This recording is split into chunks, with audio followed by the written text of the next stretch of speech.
Bonjour tout le monde! Chin chin! Chin, Dominique! Considérez-vous comme salué officiellement. Salutations, mon cher! Alors, bonjour tout le monde, bienvenue à notre podcast des vendredis midi. Hey, qu'on aime ça, hein, Stéphanie? On a Rachel qui n'est pas là aujourd'hui, qui est malade, mais on a un invité super, ultra spécial. On est chanceuse, on est bien entourés. La barre est haute avec Rachel qui est là d'habitude. J'ai beaucoup de pression, je me sens pas bien. Pour ceux qui nous écoutent en direct, qui connaît Dominique Sigouin? Oh my God, l'industrie au complet. Saluez-le. Bonjour, bonjour. On fait lancer des tomates, arrêtez. Mais j'imagine que tu connais beaucoup de monde dans l'industrie, Dominique? On croit connaître les gens, mais les connaît-on vraiment? J'arrête. Blague à part, oui, hein, on dit toujours que c'est une petite industrie. Probablement que ceux qui sont dans le pharmaceutique ou dans d'autres domaines disent la même chose. Mais j'ose croire que nous autres, c'est encore plus vrai. Le domaine automobile, c'est un petit monde. Depuis 1999, dans ce domaine-là. Des milliers de personnes, les salons de l'auto à chaque année, est-ce qu'on allait passer 42 heures à serrer des mains? On avait mal aux pieds. Mais c'est toujours des belles rencontres, des belles relations. Il y a quoi, à peu près 900 quelques concessionnaires de marques là, au Québec. Les employés, c'est facilement là, plusieurs centaines, voire quelques milliers.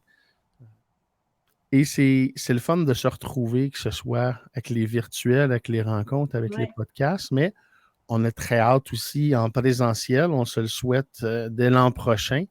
Oui, moi, ça m'a manqué les salons de l'auto. J'aimais ça, voir les gens, les dirigeants, les gens aussi qu'on côtoie, au niveau des banques, au niveau de tous les fournisseurs de produits, etc.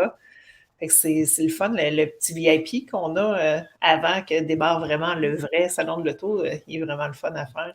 Puis les vraies raisons. Des vraies relations qu'on crée, du vrai humain. Je ne dis pas que le virtuel, c'est pas aussi vrai, mais on s'entend qu'il y a quelque chose qui avait plus. Là. On va y aller cette année. On n'aura plus connu qui va être disparu.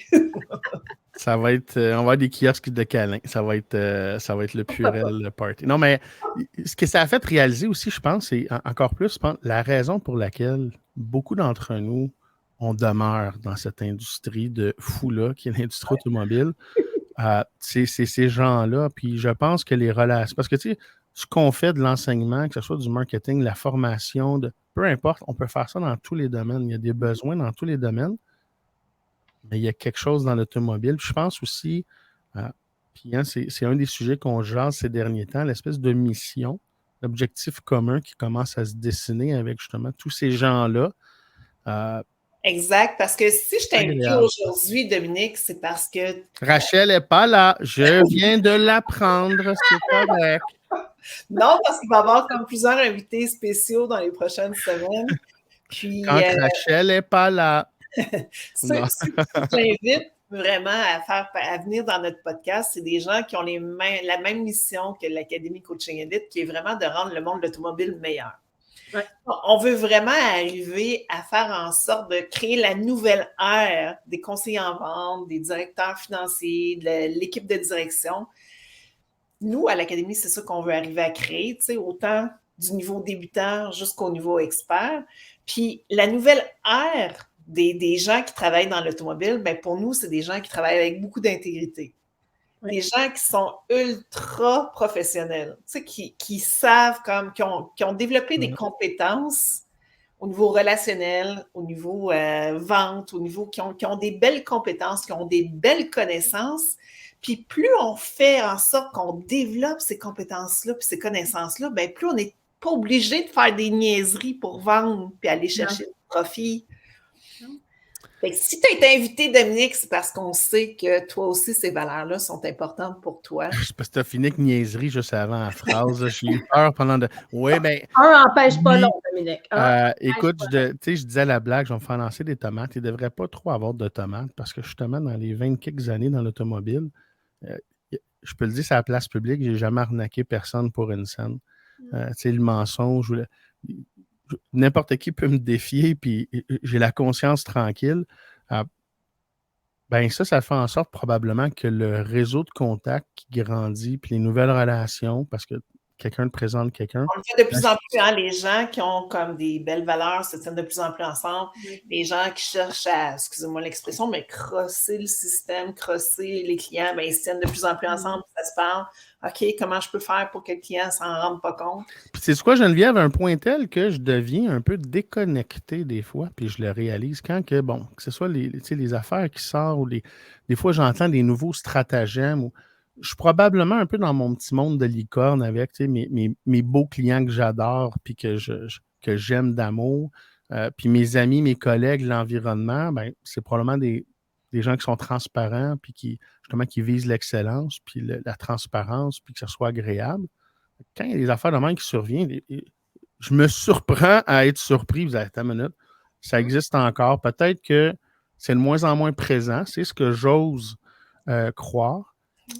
Puis on en parlait hier avec Rachel, Stéphanie puis moi. Je pense que c'est de plus en plus présent, malheureusement. Bien, ça dépend ce qu'on veut voir. Tu vois, tu sais, comme Dominique, lui, il dit, moi, j'aime mieux m'attarder sur ceux qui font des bonnes choses. Puis, ben, dans notre métier, on a tellement de contacts avec tellement de concessionnaires différents, peu importe la région, que oui, on est malheureusement au courant, on voit qu'il y a encore des mauvaises pratiques, mais comme notre réseau est très, très grand, puis que nous, on est des gens qui veulent améliorer le secteur automobile, ça vient nous choquer. Ça vient nous choquer pour la clientèle, ça vient nous choquer pour les employés qui sont là, ça vient nous choquer pour plein de raisons. Fait que ça, c'est sûr que je comprends pourquoi tu dis, Geneviève, on trouve que c'est plus présent parce que ça nous saute à la face, tu sais. Mais on est là. À la face, puis tu sais, on l'a vu vraiment, tu sais, avec, bon, la facture, les beaux articles de journaux qui ont paru, les recours collectifs au niveau des frais d'administration et tout, puis là, il y en a d'autres recours qui sont en train de s'installer. Donc, ça nous saute dans la face, puis on n'aime pas ça parce que nous, c'est pas ça qu'on veut pour l'industrie qu'on aime, qu'on adore. Oui, nous, on veut le mieux pour cette industrie-là. On veut redorer son image. On veut la rendre à un niveau qu'elle devrait être, où elle devrait mériter des affaires. Moi, le problème que j'ai, encore problème, c'est peut-être une bonne affaire.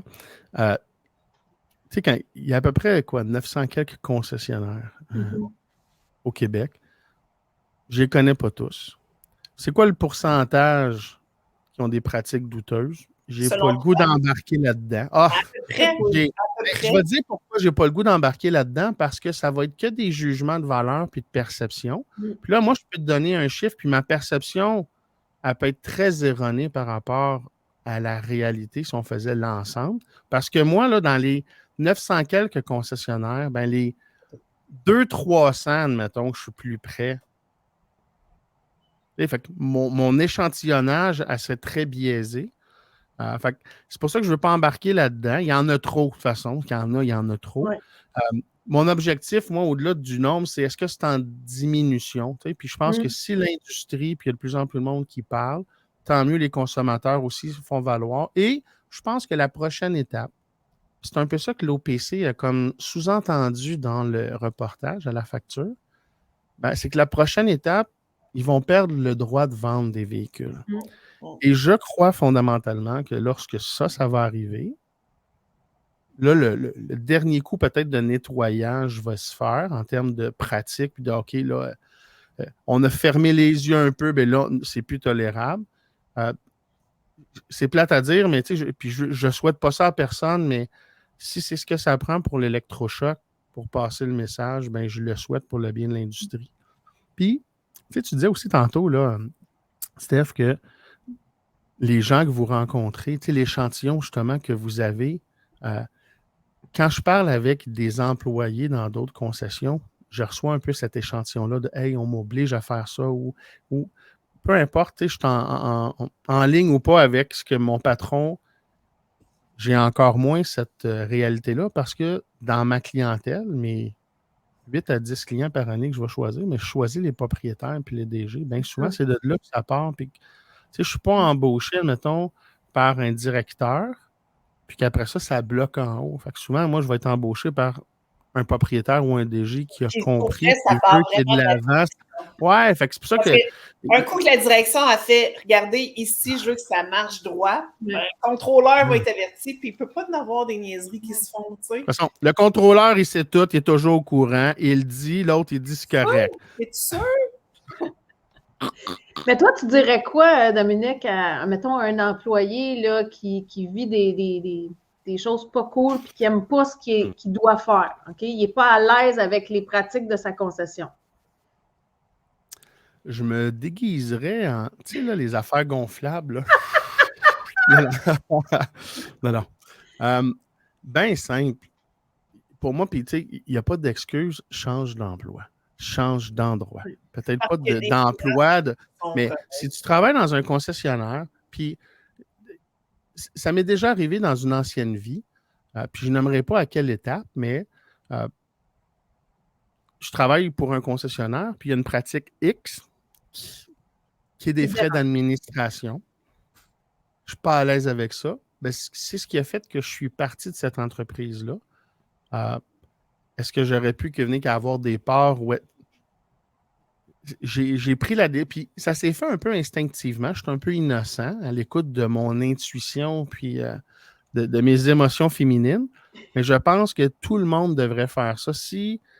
Écoute, si ta petite voix intérieure a dit que change de place, va trouver un qui va être en ligne avec tes valeurs. Il y a de la demande partout. Là. Ouais, il y a des gens qui pensent que c'est même l'industrie au complet. Malheureusement. C'est pas vrai.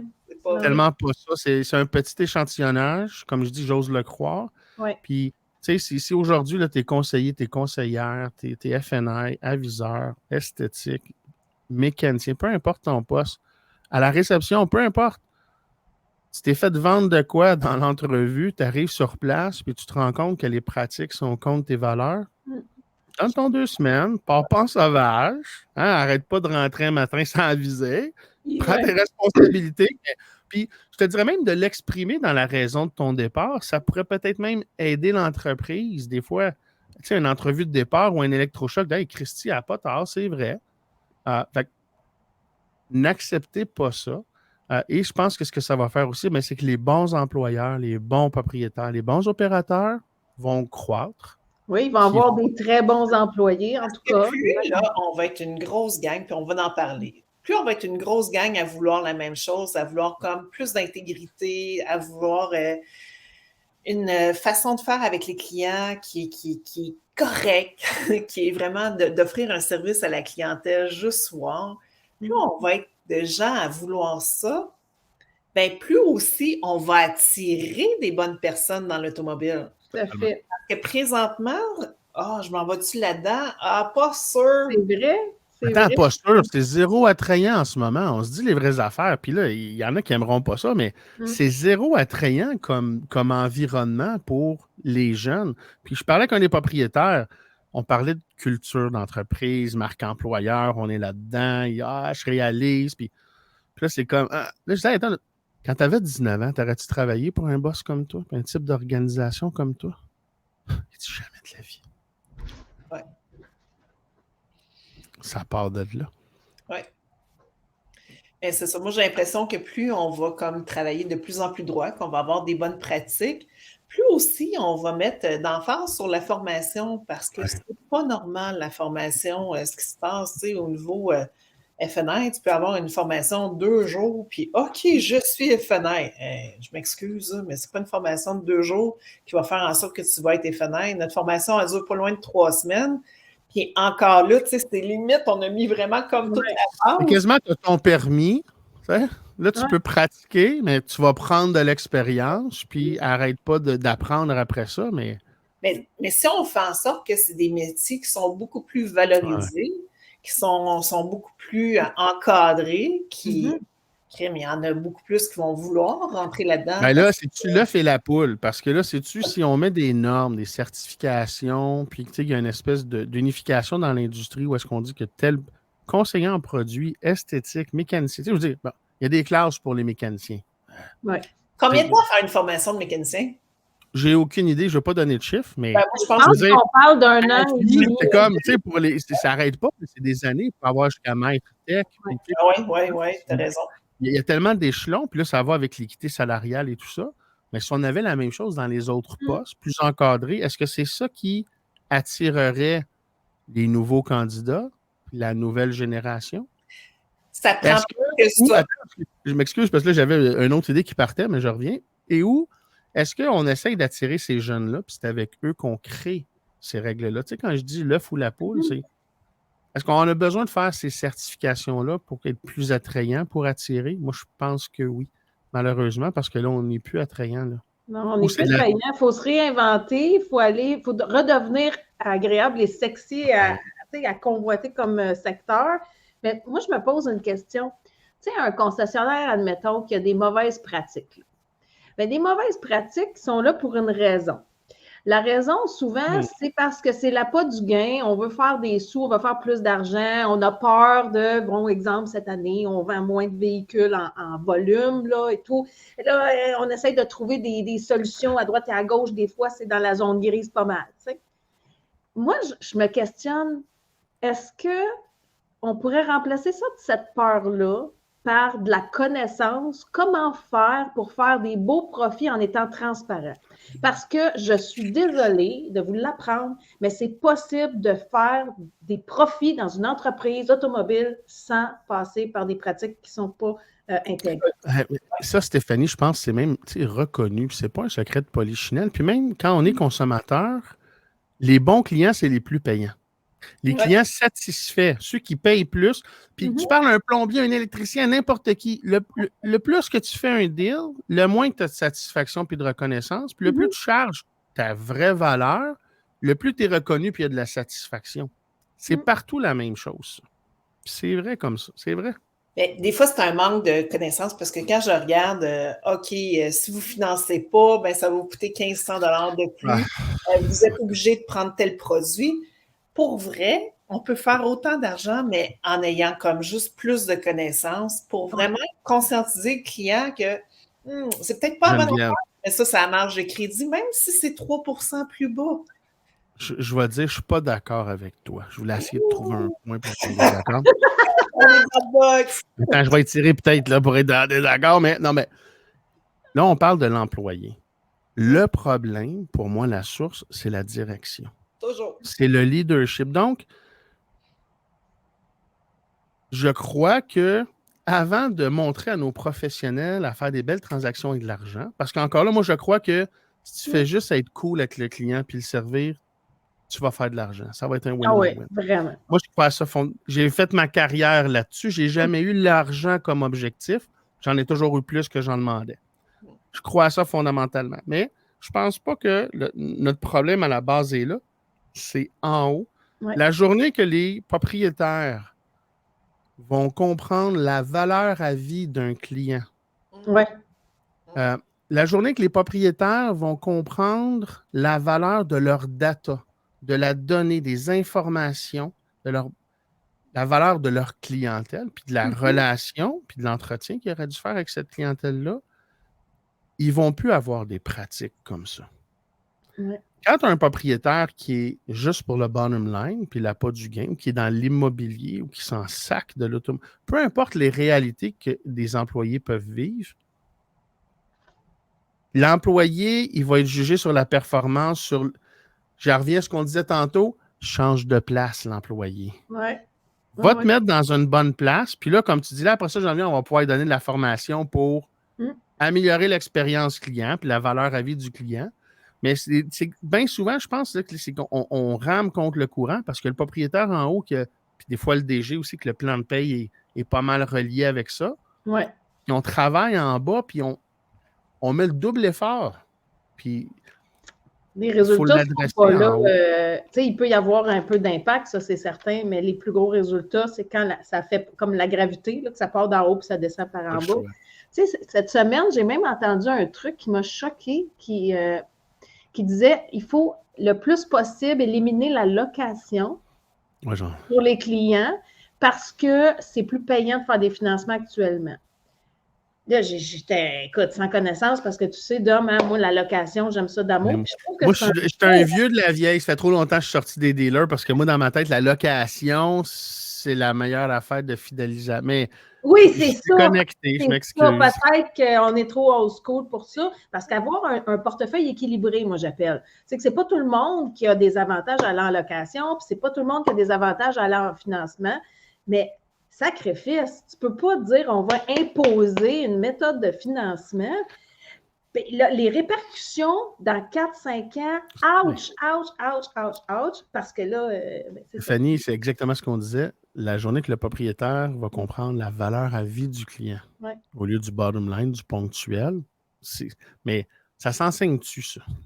Je pense que oui, mais il faut que la personne ait envie d'entendre. C'est ça. Allez, on s'adresse à vous, messieurs, mesdames, les propriétaires de concessions. Avez-vous le goût d'entendre? Mais pas Aïe, juste aïe, aïe. d'entendre, d'écouter pour vrai. Ouais. Moi, je crois, là, puis avec les conversations que j'ai, puis encore là, l'échantillon. Pas juste court terme, c'est d'avoir une vision Ouais. aussi long terme. Mm. Est-ce qu'on va être là pour durer ou pas? Parce que qu'est-ce qui arrive si on n'arrête pas de faire des mauvaises pratiques? C'est quoi qui nous tend au bout du nez? Des bornes de commande. McDonald's. Qu'est-ce qui arrive, Dominique? Selon toi, Ben, la ça grande ne se rendra expérience. même pas aux bornes de commande. Ils vont commander chez eux. La borne de commande McDonald's, c'est ton téléphone. Ah Mais et, et ça a commencé déjà. Hein. On l'a vu en Europe, aux États-Unis, en Australie. Le côté, même au Canada, avec certains manufacturiers, le modèle agence, où est-ce qu'il y a de la vente directe du Mhm. manufacturier au Tesla, consommateur. Publicis. Tu sais, mettons, là, si je prends un recul de ça, c'est comme si, puis là, les concessionnaires qui ont vendu, tu sais, plus aux États-Unis, mais des 10, 15, 20, 30, et j'ai vu des 50 000 over PDSF avec des ajustements de prix. Donc, c'est une pratique illégale en Mhm. partant. Là, ça a été comme the nail in the coffin, le dernier coup pour dire au manufacturier, OK, merci, on va faire un ménage dans notre réseau de concessionnaires. Maintenant, le consommateur, d'après moi, ce qu'il veut, il veut le meilleur des deux mondes. Il veut acheter direct du manufacturier pour avoir un prix pas négocié. Je vais le parler de Accès Toyota. Moi, j'ai été dans cette époque-là. On paye si on n'a pas à se casser la tête avec la négociation, c'est le fun pour un consommateur. Voici combien ça coûte. Je suis prêt à payer ou pas. Geneviève, c'est la meilleure chose qui peut arriver au client, la non-négociation. C'est la unique, d'avoir un prix. Et je crois que sans ça, il n'y aura pas de transformation possible dans les cultures de concessionnaires. Parce que la journée que les concessionnaires n'ont plus à se battre entre eux sur le prix, va choisir l'endroit où il veut faire affaire, pas le prix. Parce il va rester l'use, hein, il va rester l'use, l'échange. Mais la journée que le manufacturier, c'est déjà commencé, fait des locations et des problèmes de certifiés, puis qu'il reprend, il est propriétaire du véhicule, c'est même pas le concessionnaire qui gère les échanges. Et ça va être quoi la raison de faire affaire avec nous, au concessionnaire? Puis là, on dit tout ça. Là, tu as des propriétaires qui, aujourd'hui, font de l'argent, ont eu des belles années dans les années passées comme jamais. Et c'est loin pour eux. Ça. Pour certains, même, c'est impossible et ça n'arrivera jamais. Puis il y en a d'autres qui sont conscientisés à ce que ça peut arriver aussi. Corrige-moi si je me trompe, mais Ford commence la vente directe. Hein? Je n'ai pas tout suivi la saga Ford, mais il y a certains modèles. Je ne veux pas m'avancer dans tous les détails, mais de ce que j'ai cru comprendre, puis vous pourrez me corriger. Oui, corrigez-nous, vraiment ça. Si je vulgarise, c'est comme si, bon, il y a un réseau de concessionnaires Ford.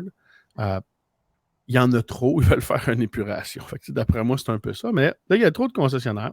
Puis vous êtes des concessionnaires à ce qu'ils appellent ICE, les moteurs internes, moteurs à gaz. Donc là, c'est que Ford, on dit parfait, on va avoir une nouvelle compagnie qui est le côté électrique. C'est un peu ça aussi la raison de scinder, stratégique, bourse, et il y a plein de raisons, semble-t-il, mais ils sont servis de ça aussi pour contourner ce que les concessionnaires croyaient être leur Saint Graal de contrat de dealer, de franchise, et hey, je suis protégé. Mais là, c'est comment, là? OK, les moteurs à gaz, ça, mais là, ça t'en prend un nouveau pour le moteur électrique. Puis là, pour les moteurs électriques, voici les conditions, voici les règles. Ça se peut que tu n'aies pas ça, puis que tu disparaisses. Ça se peut que tu l'aies. Ça se peut que ça ne soit pas dans toutes les villes. Fait que là, il y a un paquet d'incertitudes. ce qu'on sait, c'est qu'il y a un ménage, il y a une épuration. Les concessionnaires Lincoln, entre autres, je pense, ils se font demander, même les concessionnaires Ford ici, ils se font demander des investissements de millions par les bornes. Fait il y a une espèce de leap of faith où est-ce que là, les manufacturiers disent, OK, tu veux continuer avec nous autres? Investis 1,5, fais des bornes, fais tout ça. Là. Ceci dit, c'est peut-être bon juste pour 2-3 ans, le contrat qu'on te donne. Ceci dit, on ne sait pas encore combien d'argent qu'on va te donner. Ceci dit, je ne sais pas encore combien d'argent ça va te donner les entretiens de véhicules électriques parce que là, fait que là, il y a plein d'incertitudes pour les concessionnaires.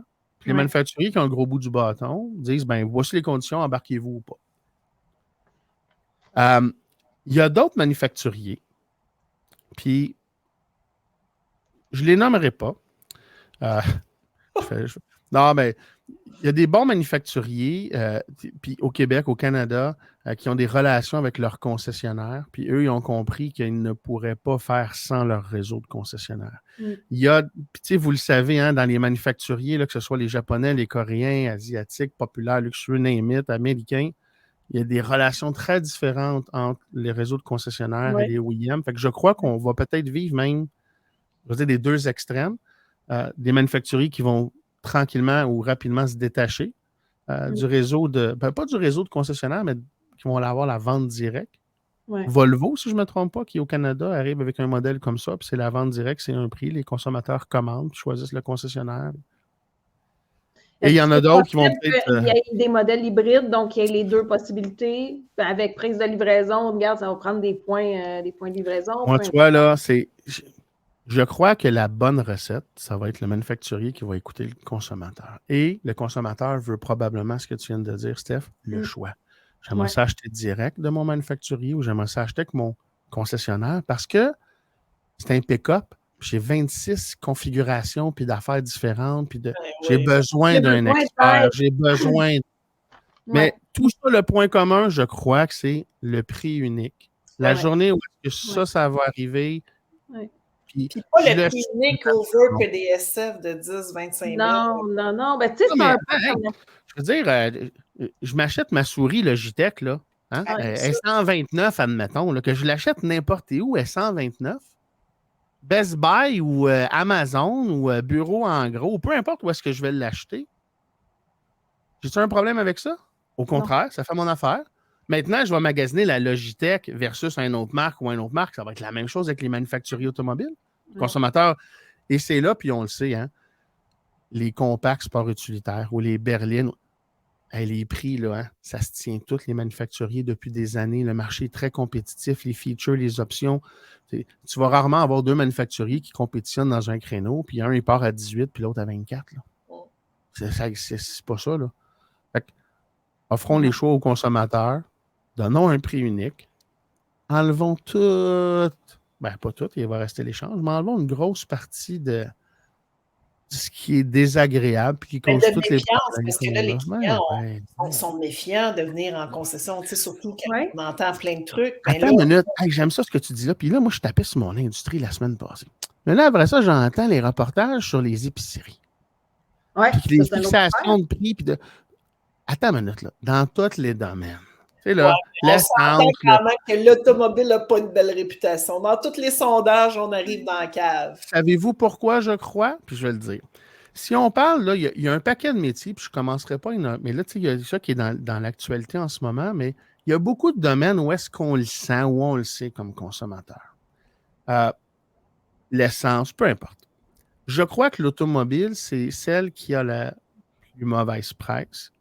C'est nous qui avons la mauvaise réputation parce qu'on est la plus grosse dépense émotionnelle. Point final. C'est la plus grosse dépense. Si je me fais jouer un tour sur un téléphone à 500-600$ ou un contrat à 49$ par mois, quand je me fais jouer un tour sur un véhicule de 50-60 000, l'émotion ça fait mal. Puis, tu sais, en fait, c'est comment le client s'est senti trahi. C'est la trahison. Tu sais, quand tu penses faire confiance à quelqu'un, que tu te fais dire des belles affaires, puis qu'après ça, tu te rends compte que c'était pas pantoute ça. Le sentiment de trahison, c'est la pire affaire. Puis, Dom, je pense là, que les concessions du futur, OK, puis on n'est pas si loin que ça, ça va nous prendre des conseillers ou directeurs financiers, des professionnels de l'accompagnement automobile. Pas du monde qui garoche des prix puis qui négocie. Quand je disais tantôt, la négociation, c'est la pire affaire pour un client.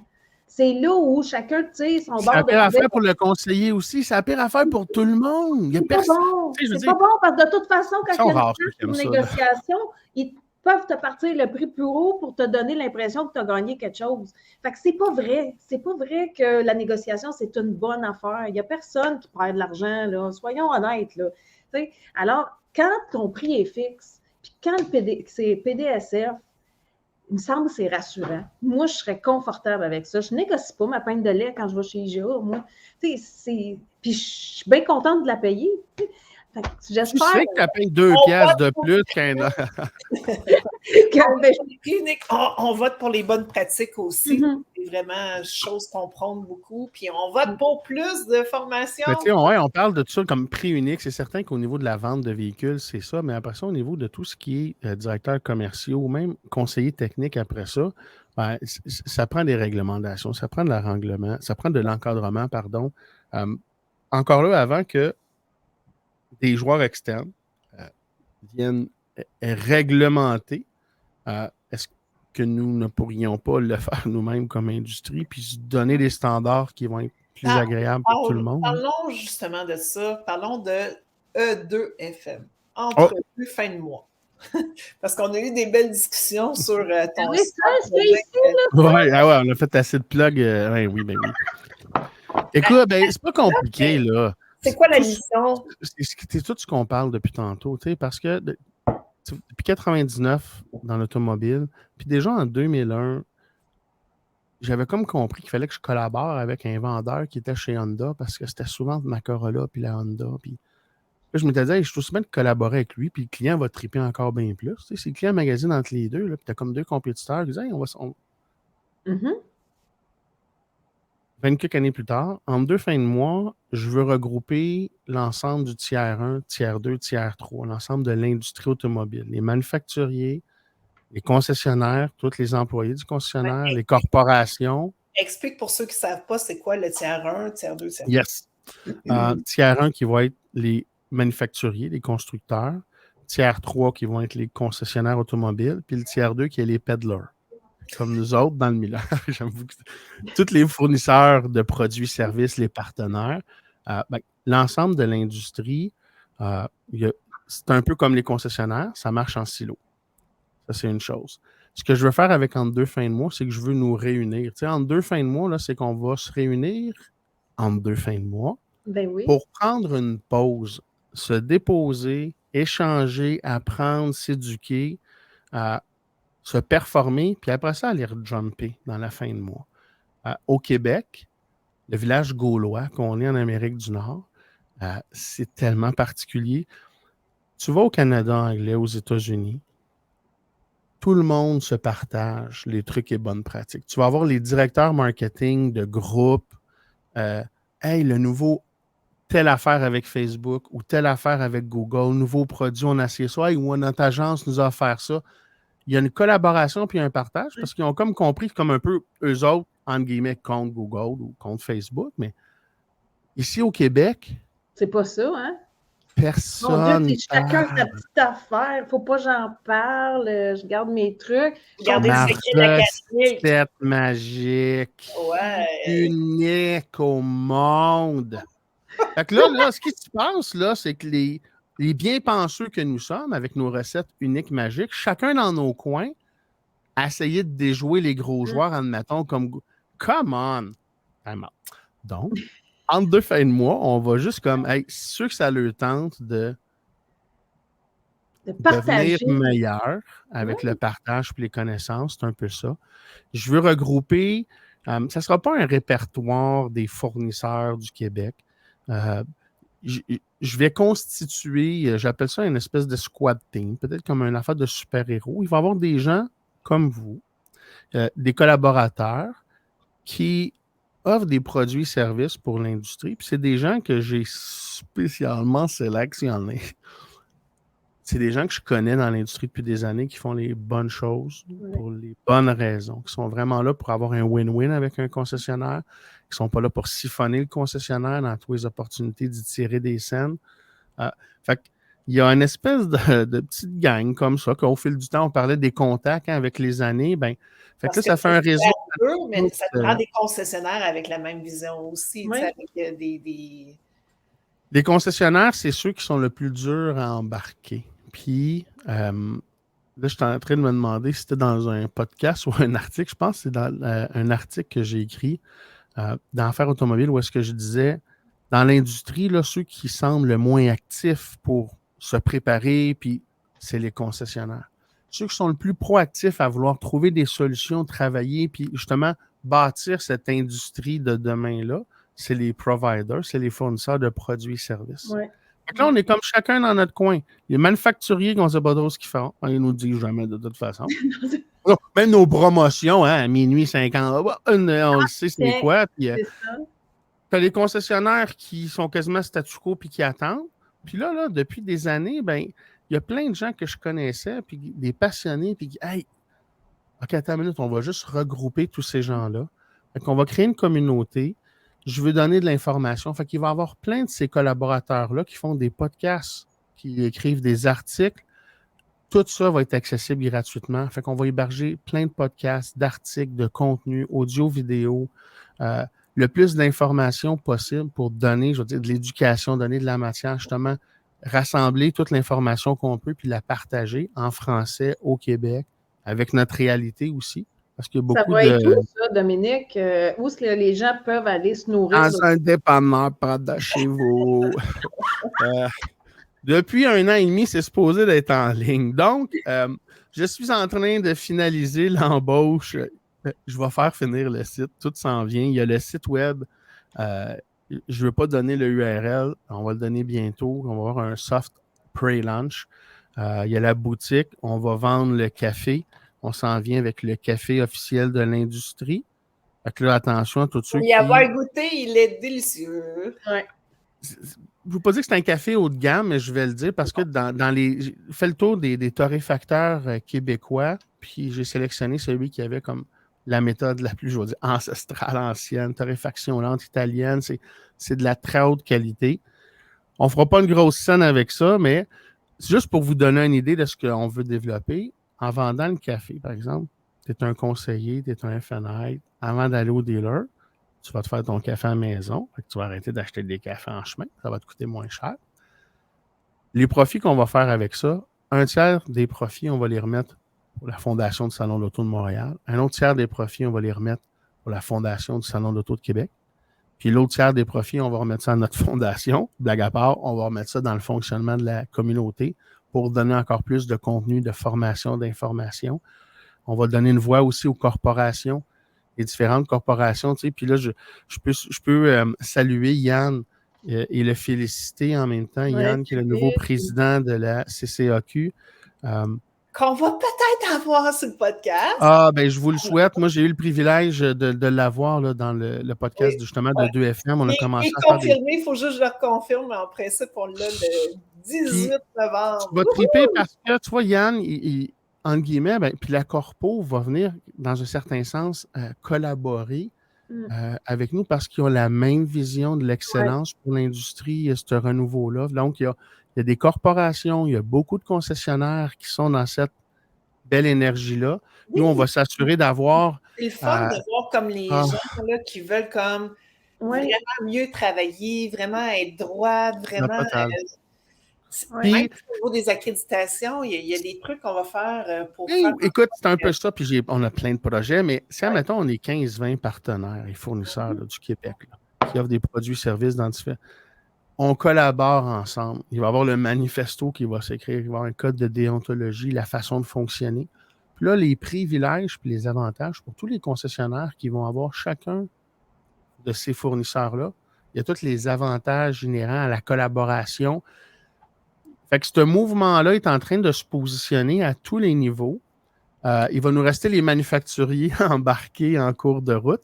Mais sur ça, je crois fondamentalement que si le tiers 2, qui sont nous les partenaires, les providers de produits et services, les concessionnaires, puis on a les corporations. Si on travaille ensemble, on va être capable de créer l'expérience de demain, puis la place que le concessionnaire doit avoir dans son réseau que le manufacturier. Puis même s'il faut que ce soit unique au Québec, puis je suis peut-être un rêveur, mais j'y crois fondamentalement. Dominique, juste par rapport au tiers 2, c'est beaucoup la compétition qui est installée au niveau des tiers 2. Autant les fournisseurs de garantie, en mer, autant les fournisseurs d'assurance. Site web, Google Ads, Facebook. Par rapport à ce que tu fais au niveau des stratégies de marketing et tout et tout. Fait que c'est beaucoup de compétition, mais la journée que les gens se réunissent vers un but commun, puis acceptent de travailler ensemble, puis pas tous se voir comme compétiteurs, c'est sûr que le monde va être meilleur. Là. Et tout le monde va gagner à ça, en plus. Parce que c'est dans le partage que tu vas avoir le plus de retombées positives. Parce que comme on disait tantôt, tu gardes tes petites choses pour toi, mais tu gardes aussi tes défis pour toi. Puis des fois, ça va te prendre 2 ans à régler une situation que si tu avais jasé ouvertement avec quelqu'un, au bout d'une semaine, tu as passé à travers. Mais voyons les bénéfices, là, ça c'est sûr. Tu sais, j'allais dire la définition de compétiteur, puis c'est souvent là le problème. Puis je le vivais même quand, mettons, j'étais dans le réseau Toyota comme concessionnaire. Ben, tu es dans le réseau Nissan, Mazda, peu importe. Tu es dans un réseau X. Puis là, tu parles avec des concessionnaires, c'est comme mes compétiteurs, c'est lui, lui, lui. Puis là, ils te nomment les concessionnaires de sa marque dans d'autres villes. Non. Tes compétiteurs, c'est les autres marques dans ton code postal. Donc là, ça se pourrait qu'avec eux autres, tu ne veuilles pas partager tes trucs. C'est correct. Mais même encore là, le consommateur qui, dans une ville donnée, va choisir un produit américain ou japonais ou coréen ou X ou Y. C'est ça. Je dis, c'est tellement un marché libre, il y a tellement d'offres et de demandes qu'on pourrait tous se partager les bons pratiques, les bons trucs, exécuter toute la même recette de marketing. Et tout le monde s'en porterait mieux parce que l'offre, les consommateurs, il y aurait leur offre. Ça serait plus agréable, il y aurait des belles affaires, une compétition saine. On le voit, nous autres, Dominique, dans autant le Club Élite pour FNR, autant le Club Élite pour conseiller, il y a énormément d'échanges, puis c'est tellement enrichissant pour tout le monde. C'est juste vraiment... Au début, des fois, j'ai eu, quand on a des nouveaux étudiants qui arrivaient ou des directeurs qui nous confient un étudiant ou peu importe, puis qui vont dire « Ouais, mais là, c'est qui est là? Les autres, c'est la compétition. » Et de les rassurer, de dire, écoutez, le gars, il est à Gaspé, l'autre, il est à Sept-Îles, l'autre, il est à Montréal. C'est à côté. Même si c'est l'autre bord de la rue. Attends, on parle d'un FNA ou d'un conseiller. Même, arrête, time out. T'es pas en compétition avec lui. Non. Le consommateur fait son magasinage. Il choisit quasiment une marque, un dealer à la fin. T'es en compétition avec toi-même. Tu le scrapes ou pas. Arrêtez de la compétition avec les autres. Je sais. Puis les statistiques... de perdre quelque chose, c'est fou. Les statistiques disent qu'un client visite 1,6 concessionnaires. Là. Fait écoute, il n'y a pas raison. Là. Il n'y a pas raison.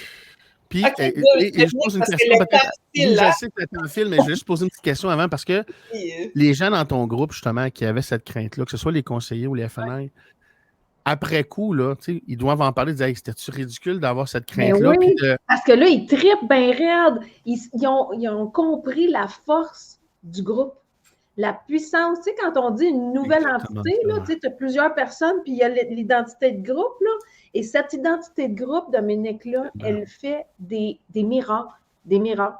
Donc, moi, je souhaite ça à tout le monde, là, quelque chose comme ça. Ben, c'est bien qu'ils le partagent aussi, parce que ça, c'est le genre d'affaires, plus qu'il va avoir des messages comme ça, de dire hey, pas ça la compétition. Puis au contraire, la collaboration. La compétition est ici.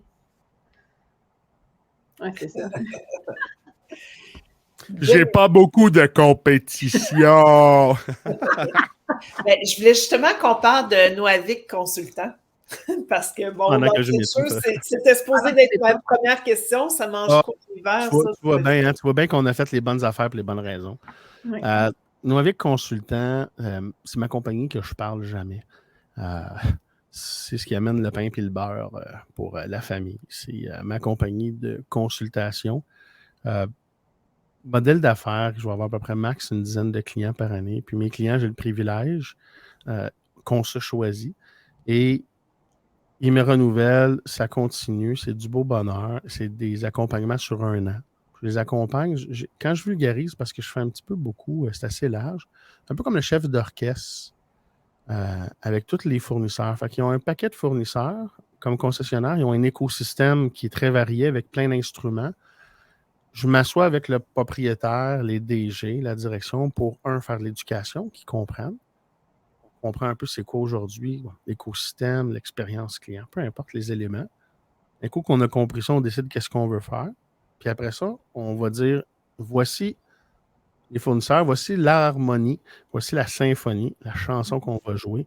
Fait que m'assurer que chacun joue sa partition puis que chacun est en ligne pour les objectifs. Quand il y a des fournisseurs A et B qui se lancent la balle, fait que je m'occupe de tout ça pour le concessionnaire. En plus de faire la formation, de faire les kick-off meetings. Tu es spécialisé dans le marketing, dans le fond, dans tout ce qui est encore de...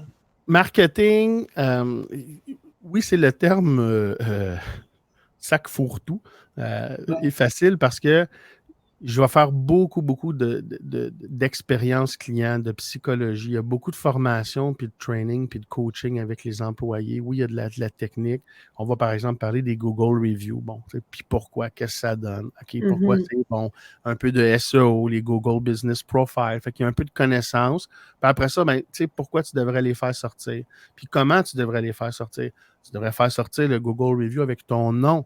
Puis qu'est-ce que tu as fait comme produit ou service pour le client? Hey, je veux remercier Stéphanie et Geneviève de m'avoir accueilli aujourd'hui à ce magnifique podcast.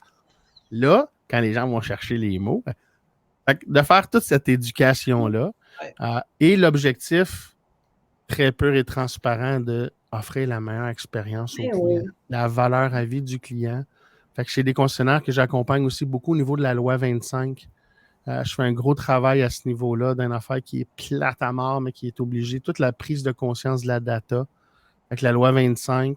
Je travaille. D'ailleurs, hier, tu me disais que tu as été accrédité comme conseiller numérique. Ben oui, ça, c'est une autre chose, un autre beau cadeau. Puis, puis c'est pas une mauvaise idée. S'il y a des concessionnaires qui ont le désir d'être proactifs avec leur maturité numérique, je vous encourage à aller voir le programme du gouvernement du Canada qui est le PCAN, le Programme canadien d'adoption du numérique. C'est un programme qui est là pour aider les petites entreprises à se mettre à jour avec ce qui est, je veux dire, l'informatique, la sécurité, la data. Vous êtes un propriétaire, vous allez vous connecter, vous inscrire. Il y a un petit questionnaire de maturité numérique, je vais dire 30 questions, je ne sais pas, de mémoire. Peu importe le résultat de ce sondage, de ce questionnaire-là, de votre état de maturité numérique, vous êtes automatiquement préapprouvé pour jusqu'à 15 000 90 % pour embaucher un conseiller numérique. Ça peut être nous avec consultant. 90 % de rembourser. De rembourser. Et ça, c'est pour ce que j'appelle un peu faire le rayon X, faire le screenshot de l'état des lieux. Fait qu'il y a un check. C'est quoi l'état de de mon écosystème, de toutes mes composantes. Ma data est dans mon CRM, mon DMS, ça passe par des textos, de courriels, de permis de conduire, j'ai un logiciel où j'ai un user password qui sont 12 à avoir accès. Toutes ces réalités-là. Puis à la fin de ça, il y a un guide de recommandation, un plan d'action avec minimum 3 recommandations. Fait que faire ce scan-là, je fais ça avec des partenaires, des collaborateurs spécialisés dans leur domaine. Fait que les clients qu'on a commencé à faire ça, on fait un scan, on fait l'audit, ça donne voici ce qui est à régler, voici ce qui est bien, voici ce qui est à vérifier. Puis suite à ça, les compagnies peuvent avoir, pour l'investissement qui va être à faire, se mettre à jour avec peu importe le numérique, peuvent avoir des prêts à la BDC jusqu'à 100 000 0%, 5 ans. Fait que je ne fais pas de la pub pour pogner des contrats parce que je ne pourrais pas en desservir 100 000. Fait que si ça vous tente, dépêchez-vous. Mais pour toutes les compagnies, les concessionnaires principalement qui sont à l'écoute, allez vérifier ça parce que vous allez devoir, pour la loi 25, je vais terminer là-dessus, Geneviève, ne t'inquiète pas, on ne va pas faire 2h30 comme Jean-Marc Parent, comme on disait avant. Au mois de septembre 2023, il y a beaucoup d'autres points qui entrent en vigueur, d'autres responsabilités. On ne fera pas l'État ici, mais vous allez devoir inspecter vos affaires et commencer à prendre des actions et des responsabilités. Fait que c'est une accréditation que je suis bien heureux d'avoir. Puis, comme je dis, s'il y a un concessionnaire il y a d'autres conseillers numériques qui connaissent, allez-y. On ne sera pas assez nombreux pour desservir les besoins. Ça va être énorme. Tout le monde va se garocher là-dessus rendu au mois de septembre. Je pense qu'il n'y en a pas beaucoup, Dominique, qui ont déjà mis en place ce qu'il faut. Hein? Non, non. Non, non, et je ne veux pas rentrer là-dedans, mais il va y avoir un gros travail au niveau des fournisseurs à faire. Et ça, c'est une autre conversation. Mais on a un gros travail, et c'est là que aussi la communauté dans 2 fins de mois, avec les partenaires comme vous et tous les autres, on fait un travail de coulisses, de lobbying pour tous ces petits détails-là, autant des bonnes pratiques, mais au niveau des affaires légales et morales, à tous les niveaux. En tout cas, moi, je veux terminer en disant merci, Dominique, de vouloir rendre le monde automobile meilleur. Oui, merci. Pour avoir parlé à certains de tes clients, ils sont très fidèles et je comprends pourquoi. Ouais, je niaise un peu souvent. On a du fun. Oui, il faut avoir du fun, c'est clair, mais tu as des belles valeurs. Tu veux vraiment. Je suis passionné. Tu es passionné, tu veux laisser ta marque dans l'automobile, tu aimerais des changements, des beaux changements. Je ne veux pas laisser ma marque. Non. J'aimerais ça que le Québec, c'est niaiseux, j'aimerais ça que l'industrie automobile québécoise laisse sa marque dans l'histoire en étant l'endroit où on vend des chars différemment. De façon propre. Le village gaulois, encore en Amérique du Nord, là, on a un processus différent, puis les clients ils ont du fun avec les dealers. C'est pas mal plus ça. Oui. Mais pour vrai, c'est un beau rêve. Puis j'espère que tu vas arriver à le faire. J'espère qu'on va arriver à le faire. Il me reste 50 ans minimum pour faire ça.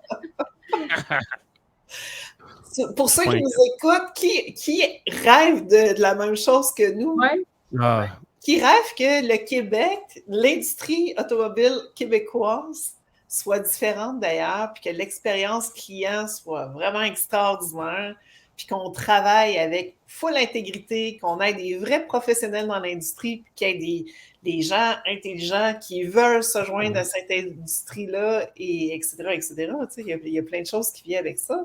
Ouais. Donc, ceux qui écoutent, dites-le nous, qui rêvent d'hélicoptère comme nous, on rêve-tu à gros, Dominique? Et souvent, je me suis fait dire ça. Toi, Stéphanie, tu as des lunettes roses, puis tu es dans ton monde de licorne. J'ai dit, j'aime mieux mon monde de licorne. Il est pas mal plus agréable, peut-être, qu'un autre genre de monde. Puis, dans mon monde de licorne, j'arrive à faire de très beaux sous et dont je suis très fière. À ceux-là, je réponds, ta perception devient ta réalité. Et voilà. Et voilà. Et voilà. Sur ça, un gros merci. J'espère qu'on aura l'occasion pour d'autres sujets intéressants. Puis, on va se reparler de toute façon avec la communauté et vous allez être les invités de toute façon sur E2FM. On va faire beaucoup de contenu pour donner de la formation, de l'information à la tête dirigeante aussi. Oui, parce qu'on est là pour aider. On est là pour aider. Total. Merci les filles, c'est un plaisir. Salut! Considérez-vous comme salués. Bye. Bon week-end. Vous aussi. Salut.